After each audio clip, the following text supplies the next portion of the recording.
So today we got to install a slide topper. Got this today. The plank will go off my little giant ladders. Right now I'm just mocking up the dry fitting the rail. Measured up 4 inches and I use a piece of tape. Alright, so this is my setup. Slide topper install. I'm going for Solera. You guys know I use the little giant ladders. Here's another reason why I always recommend them.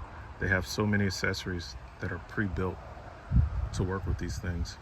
So you got to work with awnings and slide toppers and things that kind of require a lift truck. You can't do that in the field, so you have to use scaffolding. And instead of having to carry a whole different set of scaffolds, I just buy the plank. So this is the little giant plank, and as you can see, I just go between the ladders.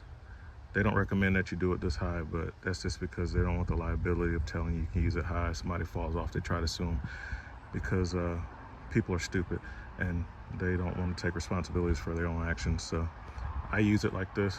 I'm not worried about falling off. There's no guardrails, so if they had to sell a system that was meant to do this, it need to have guardrails like a regular scaffold. I'm just careful and I'm smart about it, and it works. So as you can see, I can easily reach the roof standing on this. You know, I put my rail up first, set it at 4 inches. The minimum is 3.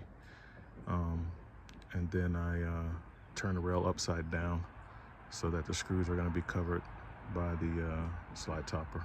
Split the space evenly on each side. You can see all my tools on the top.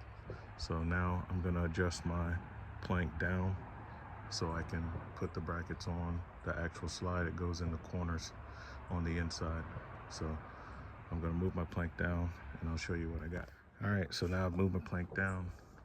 I got more length. I don't need it for the small slide, but now I'll be at a better working height to work with the corners.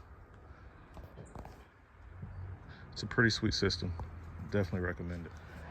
All right, some of the tools I'm using: my oscillator multi-tool and my snap-on straight die grinder. I'm installing the brackets for the, they go right here. The brackets that hold the actual topper in place. Here again, another accessory from Little Giant. It's called the work platform. As you can see, I'm up here, I'm working, and I'm able to use this to make it easier as I need to go from drill to driver and different things. Got my screws right here and my little magnetic holder. This makes it a lot easier to do this stuff. So I always dry fit everything. So I mark it, but then I only drill a couple of holes. You have to notch out these corners because if you don't do that, you're not gonna get your bracket over enough. So you gotta notch those corners out, then dry fit it. Because you need to put sealant on the back of these and fill the holes also with the sealant, so when the screw goes in, the sealant wraps around the threads. And I did the same thing on the rail. As you can kind of see, some of it squishing out. So now you take this and notice that the flat piece of the bar is at the bottom. Okay, that's very important, otherwise you won't be able to get this on.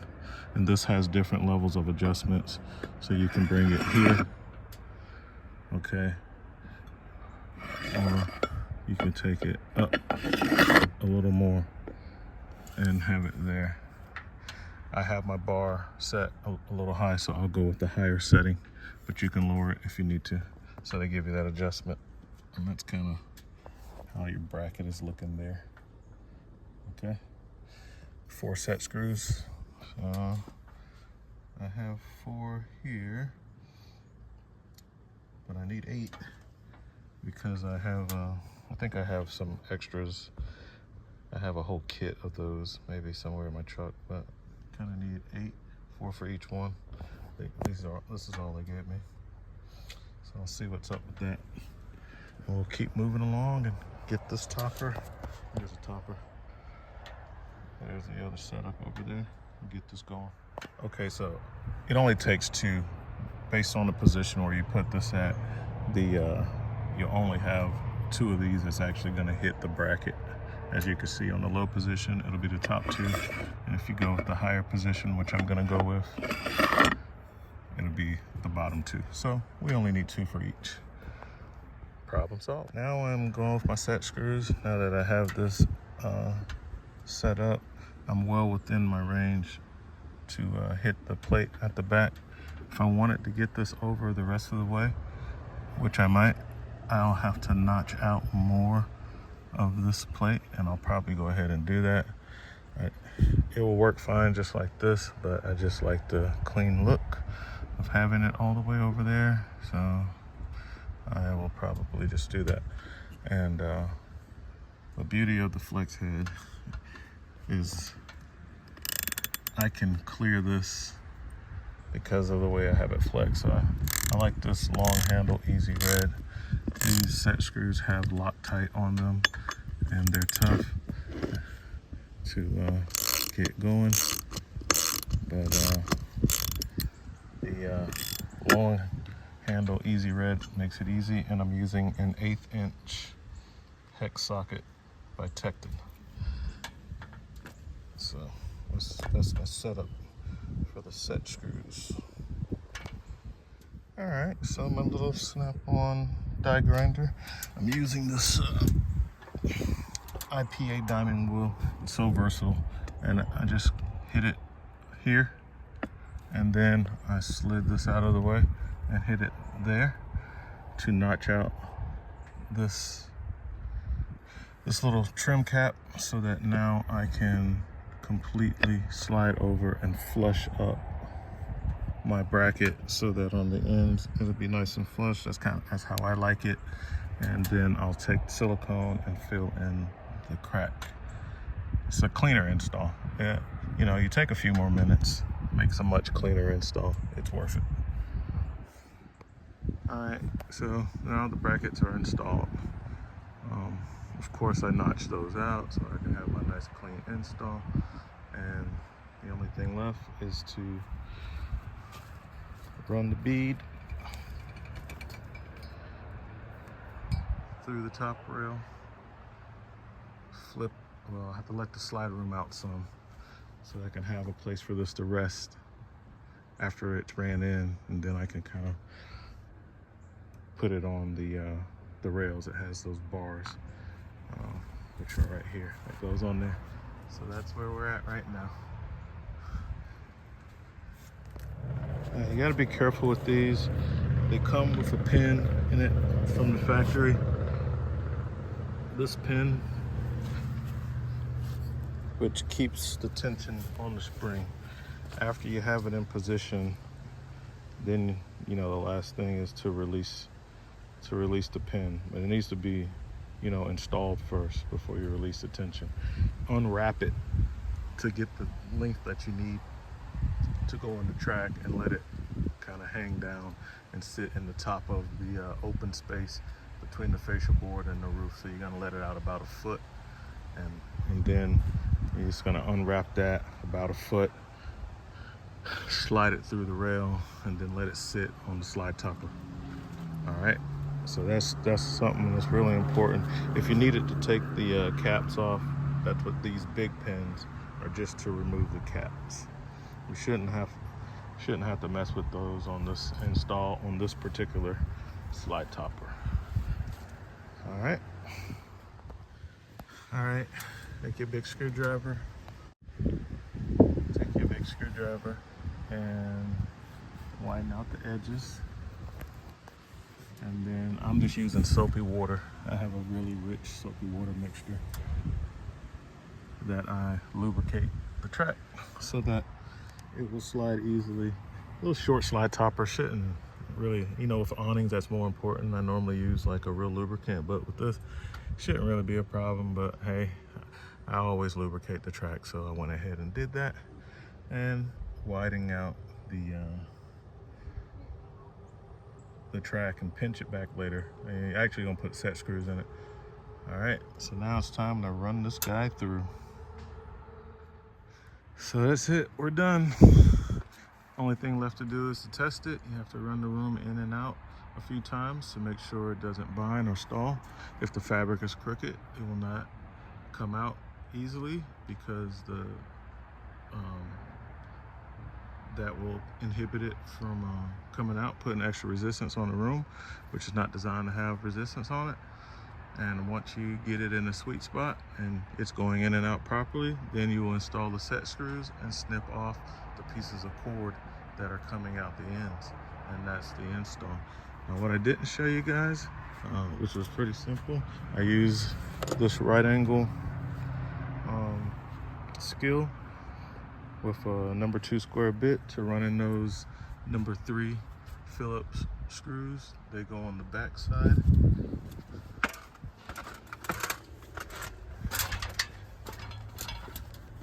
They go back here.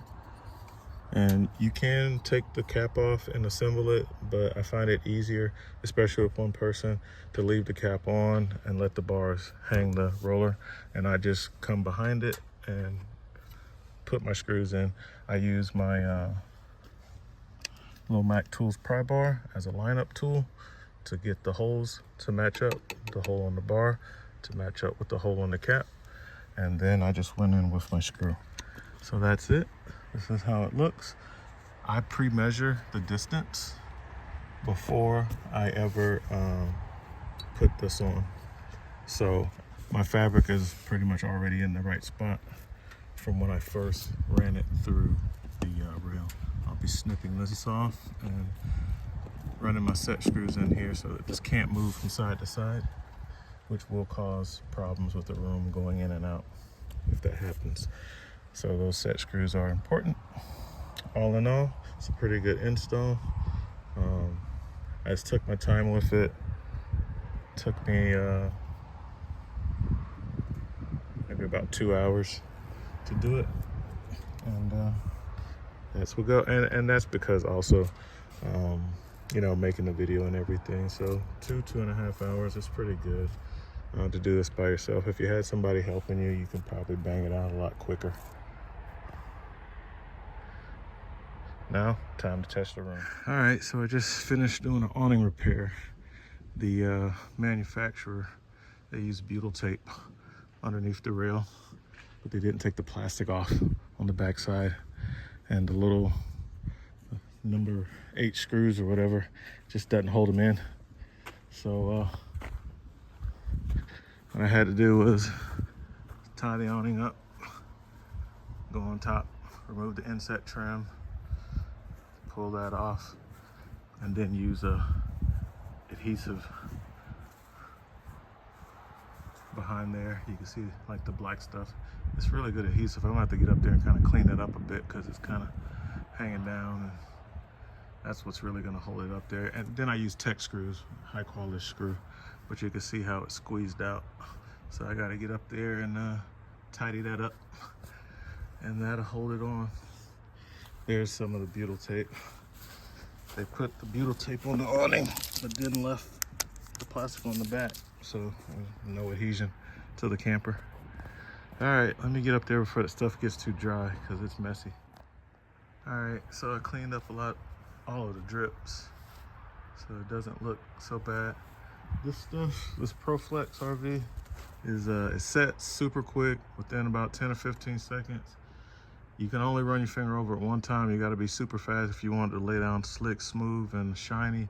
If not, if you wait more than a couple of seconds, more than 15 seconds or so, it just starts to look rough. It's not like silicone. You don't have much working time with it. So once you get it on there and it's not how you like it and you want it to look a certain way, you got to let that dry and cure and then come back on top of it with another layer, which, since all the gaps are filled, should go down a lot smoother. And then you can spread that out. And the trick that I use to keep it from getting all over the sidewalls when you spread it out is, after you lay down your bead, spray it down with soapy water, and then you know, the wall and stuff that's around it. And then when you go to spread it out, it doesn't stick to the wall. It just kind of all collects on your finger. But that's it. We'll let that sit and dry. Got one more slide topper to put on. Those are the pieces, and that'll be it. Probably have to do that another day. It's getting kind of late.